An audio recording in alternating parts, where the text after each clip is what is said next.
हर 30 साल में एक बार देश की जमीन का हिसाब किताब होना चाहिए, लेखा जोखा होना चाहिए, हर 30 वर्ष में।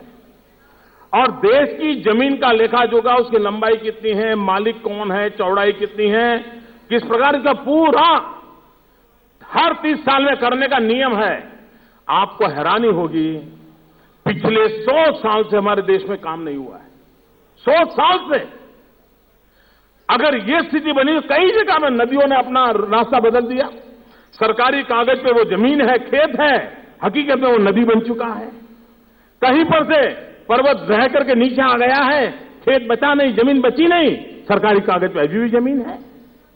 100 साल हो गए इस काम को हमारे देश में नहीं किया गया है। किसान कहां जाएगा? मैंने गुजरात में बीड़ा उठाया, मैं कर रहा हूं इन दिनों, और मैं करके रहूंगा। कहने का तात्पर्य यह है मित्रों, ऐसा नहीं है कि समस्याओं के समाधान नहीं है,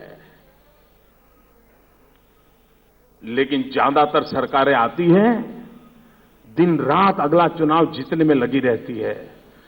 सरकारों का काम है 5 साल के समय में देश की भलाई के लिए लोगों को विश्वास में लेकर के कदम उठाना। और भाइयों बहनों, मैं गुजरात एक्सपीरियंस से कहता हूं कि ये सब कुछ संभव है। और जो बाबा रामदेव जी ने, स्वाभिमान आंदोलन के साथ जुड़े हुए सिपाहियों ने भारतीय जनता पार्टी से जो अपेक्षाएं रखी है, और नरेंद्र मोदी से व्यक्तिगत रूप से जो अपेक्षाएं रखी है, हम जी जान से उसको पूरा करने की कोशिश करने वाले लोग हैं।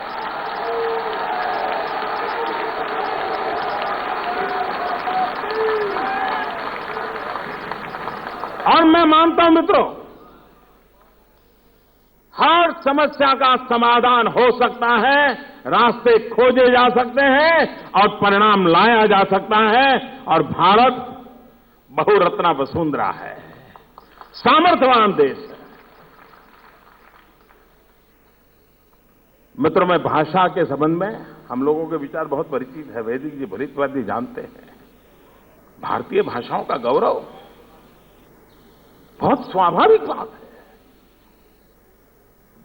और अगर अपने आप पर हमारा गौरव नहीं होगा, तो हम दुनिया की पराई चीजों से क्या गौरव कर सकते हैं मित्रों?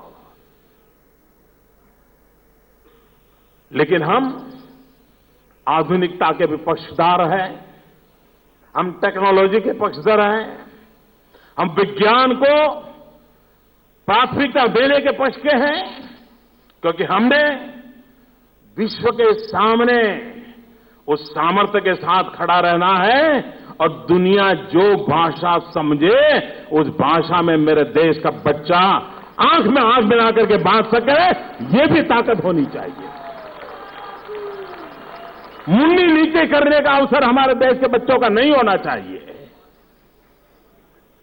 लेकिन अगर हमारी अपनी भाषाओं पर गर्व नहीं होगा, स्वाभिमान नहीं होगा, तो आप दुनिया में आंख से आंख मिलाकर बात कभी कर नहीं सकते हैं। और इसलिए पहले अपने पर भरोसा होना चाहिए, अपने पर स्वाभिमान होना चाहिए, अपनी हर परंपराओं पर गर्व होना चाहिए।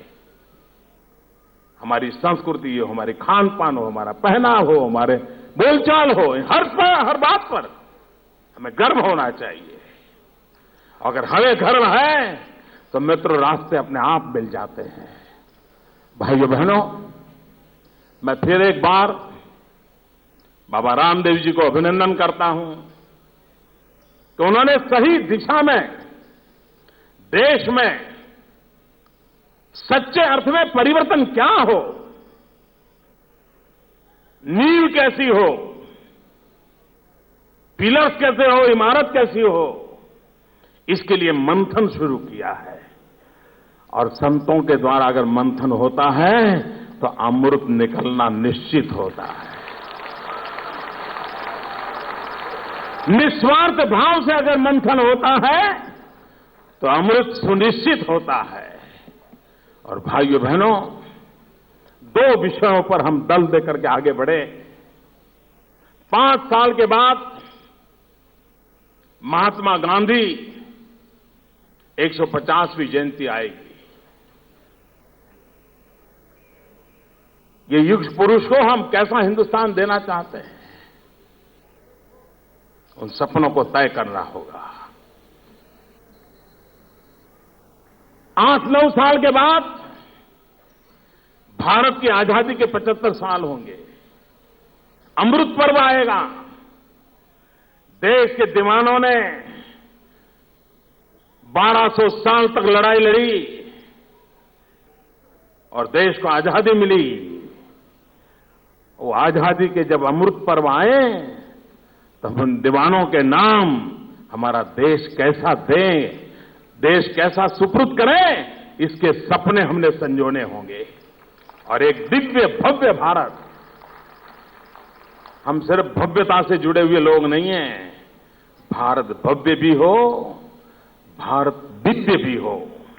ये दिव्य भव्य भारत का निर्माण, इन सपनों को लेकर के हम आगे बढ़े, इसी एक अपेक्षा के साथ ईश्वर हमें शक्ति दे, जनता जनार्दन हमें आशीर्वाद दे, ताकि बाबा रामदेव जैसे निष्ठुर लोगों की तपस्या रंग लाएं और 60 साल की कठिनाइयों से गुजरा हुआ देश संतोष, विश्वास और समृद्धि की शिखरों को पार करने वाला बने।